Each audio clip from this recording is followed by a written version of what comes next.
Gold, trusted gold buyers. మీరు తాకట్టు పెట్టిన బంగారాన్ని విడిపించి ఈ రోజు ఉన్న మార్కెట్ ధరకు కొనబడను.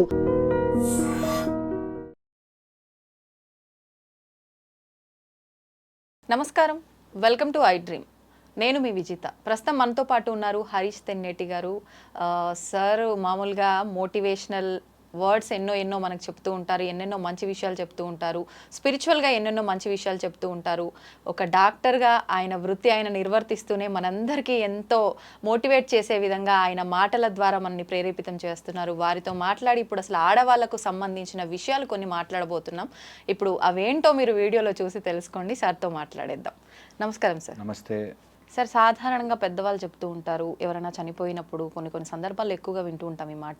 అరే చాలా మంచోడు రా, అందుకే తొందరగా పోయిండు, మంచోళ్ళకి ఎక్కువ కష్టాలు వస్తాయి, తొందరగా వెళ్ళిపోతారు, కొంచెం అంటే సాడిస్ట్ లాగా ఉండి ఉన్నోళ్ళు మాత్రం వాళ్ళకి ఆయుష్ ఎక్కువ ఉంటుంది అని చెప్పి కదా. ఎందుకని సార్, ఇది వాస్తవమా లేదంటే పరిస్థితుల రీత్యా మనం మాట్లాడే మాటలు అంటారా? అట్లా అని కాదు, కొన్ని వాటి వల్ల డిరైవేషన్ చేశారనమాట. అంటే ఇక్కడికి వచ్చేది మన బోత్ పాప పుణ్యాలు అనుభవించి వెళ్ళడానికి. కరెక్ట్. ఓకే, పాపాలు ఉంటే మొత్తం ఆ మీటర్ అంతా అయ్యేదాకా వెయిట్ చేస్తారు. పుణ్యం తొందరగా అయిపోతుంది కాబట్టి దే విల్ గో అంటారు. యాక్చువల్గా అయితే అట్లాంటిది ఏది డెఫినేషన్లో మనం చెప్పలేము.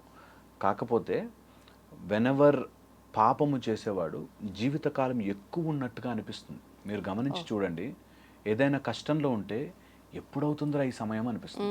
ఏదైనా సుఖము ఆనందంగా ఉంటే తొందరగా అయిపోతుంది. ఒక హాలిడే ఫాస్ట్గా అయిపోయినట్టు ఉంటుంది. అదే ఒక sad office or boring day ఎప్పటికవుతుందిరా బాబు అనిపిస్తుంది, అంత పెద్దగా ఉంటుంది. సో అందుకని అట్లా పాపము ఎక్కువ రోజులు అనుభవించాల్సిన పరిస్థితి వస్తుంది అంటారు. సో అందుకని పాపం చేసేవాళ్ళు ఎక్కువ బ్రతుకుతారు అని. ఇది అర్థం చేసుకుంటే మనము ఎన్ని రోజులు బ్రతికాము అనేది కాకుండా మన బ్రతుకులో ఎంత ఆనందాన్ని నింపుకున్నాము, ఎంత పాజిటివిటీని నింపుకున్నాము, ఎంత పుణ్యాన్ని నింపుకున్నాము. ఓకే, ఇది చాలా ఇంపార్టెంట్. పుణ్యం అనగానే చాలా మందికి డౌట్, ఏంటి పుణ్యం, వాట్ ఈస్ పుణ్యం?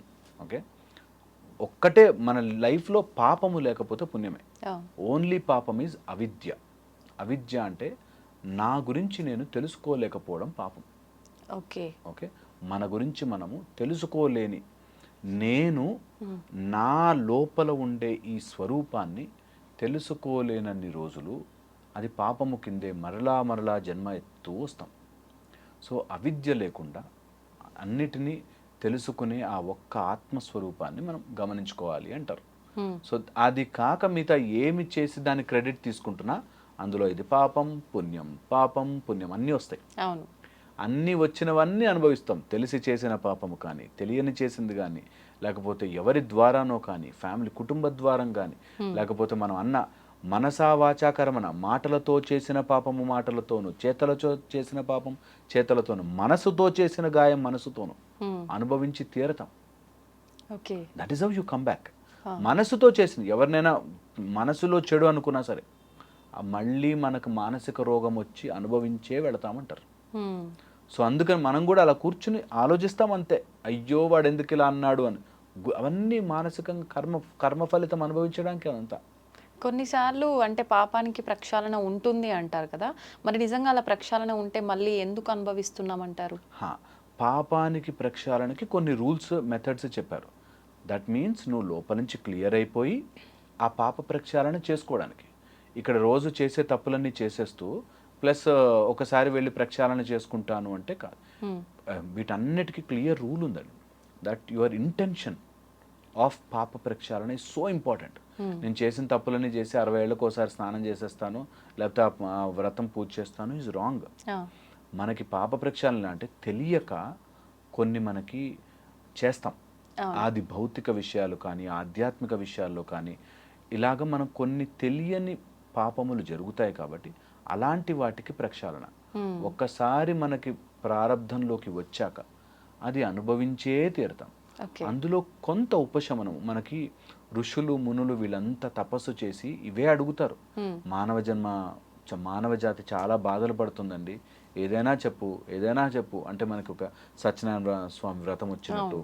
సరే మనుషులు బాధపడుతున్నారు, ఏం చేయాలి అని అడిగితే ఒక వ్రతం చేసుకుంటారా, ఓ మంచి మార్గంలో ఉండండిరా, నలుగురికి దానం చేయండిరా, లేనివాడికి తిండి పెట్టండిరా, నీకు అన్ని దానాల్లోకెల్లా అన్నదానం చాలా గొప్పది, తినిపించండిరా. ఇలాగ మనకి ఎన్ని రకాలుగా చెప్పారంటే నువ్వు భూదానం చేయండి అంటారు, గోదానం చేయండి అంటారు. ఎందుకంటే నువ్వు ముందు ఫస్ట్ నేను పాపం చేశాను, నేను తప్పు చేసి ఉండొచ్చు, దానివల్ల అనుభవిస్తానేమో, నేను మంచి మార్గంలోకి వెళ్ళాలి అనే ఆలోచన రావడం చాలా గొప్పది. ఓకే, నేను తప్పు చేసుంటానేమో, నేను డబ్బులు ఇచ్చేంత స్తోమత లేదేమో, నలుగురికి మంచి మాట సహాయం చేస్తాను, లేకపోతే అట్లీస్ట్ ఎవరికైనా అన్నం వడ్డన చేస్తాను, సర్వ్ చేస్తాను, కర్మ రూపంలోనూ చేస్తాను. లేదు ఏమీ కాకపోతే నలుగురికి హాని కలిగించే మాటలు కాకుండా పాజిటివ్ మాట్లాడతాను. Something like that. మనకి పాప పరిహారం చెప్పారు. మనకి పాప పరిహారాలు అంటే ఓన్లీ ఏదో సినిమాల్లో చూపించినట్టు కాదు, చాలా ఇంట్రికేట్ లెవెల్ నుంచి పాప పరిహారం ఉంది. చాలా సింపుల్వి, మీరు నమ్మరు. ఎట్లాంటి పాప పరిహారాలు ఉన్నాయి తెలుసా? ఎప్పుడైనా మనకి ఆవు కనిపిస్తే 2 బనానాలు పెట్టండి, 2 అరటిపళ్ళు, అలాంటివి కూడా మనకి చాలా శనగలు ఇవ్వండి, లేకపోతే ఇంత వ్రతం చేసో లేకపోతే ఏం చేసి కొంచెం ప్రసాదం పెట్టండి.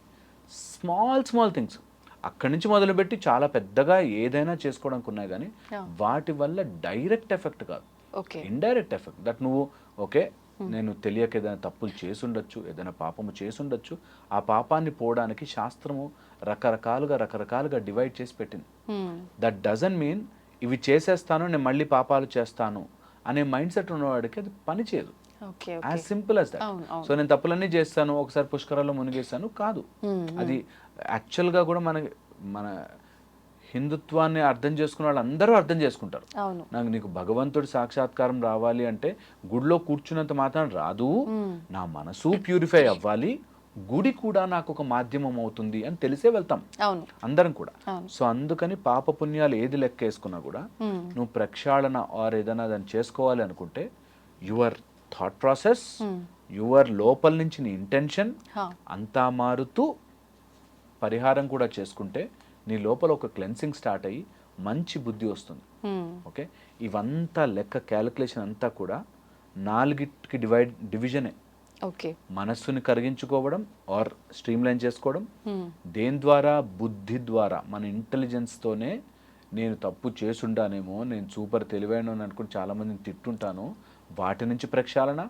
దీంతో పాటు మన లోపల ఉండే ఇగో, అహంకారం, ఆ అహంకారాన్ని మనం స్లోగా తగ్గించుకుని నేను మనిషినే, నేను తప్పులు చేసుంటాను, నేను పాపాలు చేసుంటాను, నేను ఎంతమందినో బాధ పెట్టుంటాను, ఈ జన్మలో బాధ పెట్టకపోవచ్చేమో కానీ పెట్టుంటాను అని చెప్పి మనం తెలుసుకోవడం. వీటన్నిటిని చేస్తే ఆ చిత్తము కర్మబంధం నుంచి కర్మబంధం కరగడం స్టార్ట్ అయ్యి చిత్తము ఆత్మగా ఎవల్యూట్. అది తెలిసిన రోజున ఎవ్రీథింగ్ ఇస్ బ్యూటిఫుల్. ఎంత బాగుంటుందో, ఏది అంటదు, ఏది నిష్కామంగా ఏది చేస్తామో అది మనకు అంటదు, అంతా భగవంతుడి పాదాల మీదకి వెళ్ళిపోతుంది. మనం వీఆర్ ప్యూర్ సోల్గా ఎవాల్వ్ అవుతాం. సోల్ కూడా మనకి ఏదో ఇంగ్లీష్ మాట చెప్పాలని కానీ ఆత్మస్వరూపం ఎంత బ్యూటిఫుల్గా ఉంటుందో అంత బ్యూటిఫుల్. ఇదే మనకి ప్రాసెస్.